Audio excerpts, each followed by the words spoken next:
Recommande ton sort à l'Éternel, mets en lui ta confiance et il agira. Psaume chapitre 37, verset 5. Bonjour bien-aimés, c'est l'heure de la prière et de la repentance en ce lundi 25 août 2025. Prière du matin, prions ensemble. Seigneur Tout-Puissant, merci pour ce matin nouveau que tu m'accordes. Merci pour le souffle de vie, pour le repos de la nuit et pour ton amour qui m'entoure dès l'aube. Je t'offre ma journée comme une offrande, conduis mes pas dans la droiture, éclaire mes pensées et purifie mes paroles. Que tout ce que je fais reflète ton amour et ta vérité.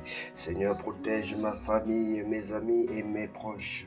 Garde-nous unis dans ta paix et fortifie-nous face aux épreuves.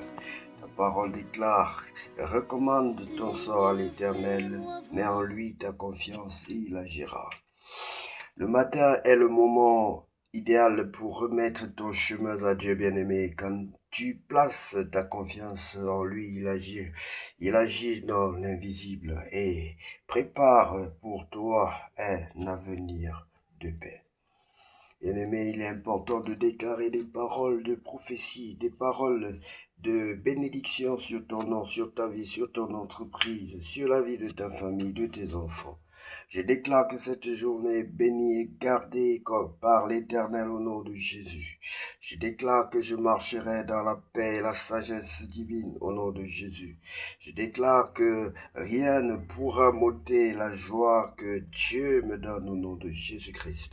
Je déclare que je suis un canal d'amour et de bénédiction aujourd'hui.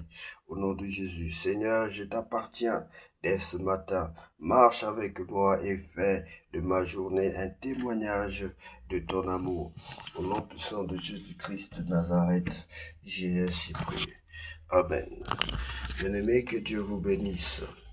Bien-aimé, si tu n'as pas encore reçu le Seigneur Jésus-Christ de Nazareth dans ton cœur comme ton sauveur personnel, et si tu désires le faire, oui, bien-aimé, si tu n'as pas encore reçu le Seigneur Jésus-Christ dans ta vie comme ton sauveur personnel et ton Seigneur, je t'invite à prendre la position qui honore ton Dieu et à le faire maintenant. Si tu veux bien le faire, bien-aimé, ce n'est pas une obligation. Si le désir vient du plus profond de ton cœur, tu peux donc répéter ces paroles après moi. Seigneur Jésus-Christ, je reconnais que je suis un pécheur et je viens humblement devant ton saint trône te demander pardon. Seigneur Jésus-Christ, je te demande pardon pour toutes les fautes que j'ai commises en ma vie, en acte, en pensée et par omission. Lave-moi, ôte mon péché de devant ta face, Seigneur. Ôte le péché ôte le péché issu d'Adam et Ève. Je suis issu d'Adam et Ève et j'ai commis des péchés non seulement les miens, mais et je porte aussi le péché d'Adam et Ève, le péché originel. Ôte ce péché de ma vie et fais de ma vie une nouvelle vie. Donne-moi une nouvelle vie, Seigneur. Donne-moi une nouvelle vie. Crée-moi à nouveau. Au nom de Jésus-Christ de Nazareth. Tu as dit que nous pouvons naître de nouveau et je viens vers toi pour naître de nouveau. Je veux naître de nouveau. Je veux naître de nouveau. Si tu es encore vivant, Seigneur, je veux naître de nouveau. Je veux aussi avoir la joie. Je veux que tu mettes dans mon cœur la joie de vivre. Je veux naître de nouveau, Seigneur. Baptise-moi et remplis-moi de ton Esprit Saint. Je veux que tu te révèles à moi, Seigneur. Je t'en supplie. Au nom de Jésus-Christ de Nazareth, j'ai ainsi prié. Amen. Sois béni, bien-aimé. Nous allons lire la parole de Dieu ensemble dans le livre d'Esther, chapitre 5. Esther devant le roi, festin pour Assuérus et Aman. Le troisième jour, Esther mit ses vêtements royaux et se présenta dans la cour intérieure de la maison du roi devant la maison du roi. Le roi était assis sur son trône royal dans la maison royale, en face de l'entrée de la maison.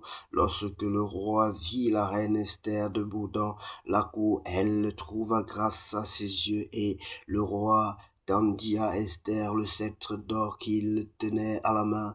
Esther s'approcha et toucha le bout du sceptre. Le roi lui dit, qu'as-tu, reine Esther, et que demandes-tu?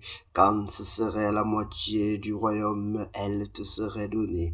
Esther répondit, si le roi le trouve bon, que le roi vienne aujourd'hui avec Aman au festin que je lui ai préparé. Et le roi dit, allez tout de suite chercher Aman, comme le désire Esther. Le roi se rendit avec Aman au festin qu'avait préparé Esther. Et pendant qu'on buvait le vin, le roi dit à Esther, quelle est ta demande? Elle te sera accordée. Que désires-tu? Quand ce serait la moitié du royaume, tu l'obtiendras. Esther répondit, voici ce que je demande et ce que je désire. Si j'ai trouvé grâce aux yeux du roi, et s'il plaît au roi d'accorder ma demande et de satisfaire mon désir, que le roi vienne avec Aman au festin que je leur préparerai. Demain, je donnerai réponse au roi selon son ordre. Aman se prépare à frapper Mardochée.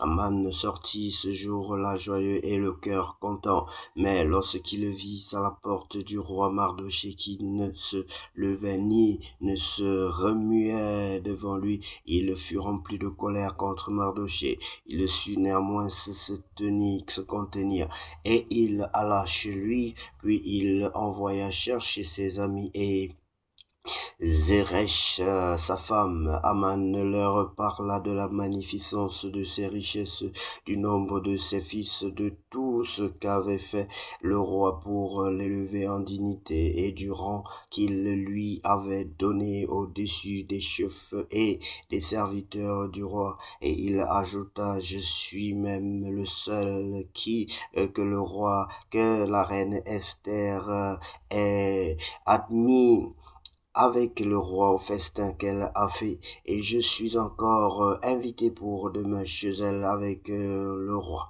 Mais tout cela, bien aimé, quand vous avez toutes ces bénédictions, pourquoi faire le mal?